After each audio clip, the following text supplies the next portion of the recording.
अस्सलाम वालेकुम, कैसे हैं आप सब। मैं हूं Saira Gulzar. Welcome back to my channel. आज हम रमज़ान में सबसे ज़्यादा इस्तेमाल होने वाला चाट मसाला बनाएंगे, बिल्कुल आसान और इजी तरीके से किचन में मौजूद इंग्रेडिएंट्स के साथ। एक दफ़ा बना लें और सारा रमज़ान आराम से यूज़ करें। चैनल पर नए हैं तो लाल सब्सक्राइब का बटन दबाएं और मेरे चैनल को सब्सक्राइब कर दें। वीडियो अच्छी लगे तो इसे लाइक ज़रूर कीजिएगा। तो चलें हम अपनी रेसिपी बनाना स्टार्ट करते हैं। सबसे पहले हम कुछ साबुत मसाले जो हैं उनको ड्राई रोस्ट करेंगे, जिसमें मैंने यहाँ पे लाल मिर्च ली हैं 20 से 25 हैं। अगर आपके पास लंबे वाली हों तो आप 10-12 ले लें। और 2 चम्मच सौंफ है, 2 ही चम्मच इसमें साबुत काली मिर्च, 2 चम्मच सफ़ेद जीरा और 2 ही मैंने यहाँ पे तेज़ पत्ते के लिए हैं। वो पैन में डालेंगे और 2 से 3 मिनट तक अच्छे से रोस्ट करेंगे।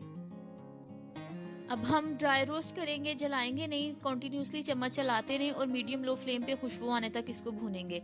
अगर आप ज़्यादा मिकदार में बनाना चाहते हैं तो इन सारी चीज़ों की रेशो जो है वो डबल कर दें। जितना मैं बना रही हूँ उस हिसाब से ये रेशो परफेक्ट है।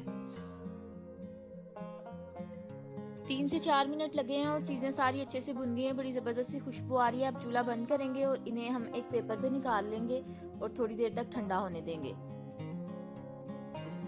जैसे ही ये मसाले ठंडे होंगे हम इन्हें पीस लेंगे। 2-4 मिनट लगेंगे और मसाला जो है वो नॉर्मल टेम्परेचर पे आ जाएगा। अब हम इसे किसी ग्राइंडर के जार में डाल के पीस लेंगे। कागज़ पे डालने से देखें बिल्कुल भी मैस क्रिएट नहीं हुआ, आराम से सारे मसाले हमने जार में ट्रांसफ़र कर लिए। अब इसका ढक्कन लगाएंगे और अच्छे से इसको पीस लेंगे। सारा मसाला अच्छे से ग्राइंड हो गया। अब हम इसे बंद करेंगे, मशीन को साइड पे करते हैं और इसको अलग से बर्तन में निकाल लेते हैं। अब देख सकते हैं बिल्कुल फाइन सा पाउडर बना लिया, बिल्कुल भी इसमें कोई गुठलियां वगैरह नहीं है। अब हम दूसरे स्टेप की तरफ चलते हैं, जिसमें कुछ दूसरे जो मसाले हैं वो मैं आपको दिखाती हूँ। जिसमें 2 चम्मच मैंने टाटरी ली है, 1 चम्मच इसमें अजवाइन जाएगी, 2 चम्मच आमचूर पाउडर, 2 चम्मच काला नमक और 2 चम्मच नॉर्मल जो नमक होता है वो है, हाफ टी स्पून इसमें सूंठ जाएगी और 2 चम्मच इसमें धनिया पाउडर का ऐड करेंगे।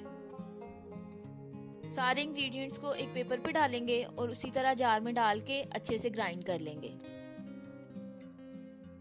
आप ऐसे भी इन स्पाइसेस को ऐड कर सकते हैं, लेकिन ग्राइंड करने से सारी चीज़ें अच्छे से इनकॉर्पोरेट होंगी और ज़्यादा मज़े का फ्लेवर आएगा। अब हम इन्हें 30 से 40 सेकंड तक बस ग्राइंड करेंगे और दूसरे मसाले में शामिल करके अच्छे से मिक्स कर लेना है। मशीन को ऑफ करेंगे और इस मसाले को पहले वाले मसाले में डाल के अच्छे से हम लोग कंबाइन कर लेंगे।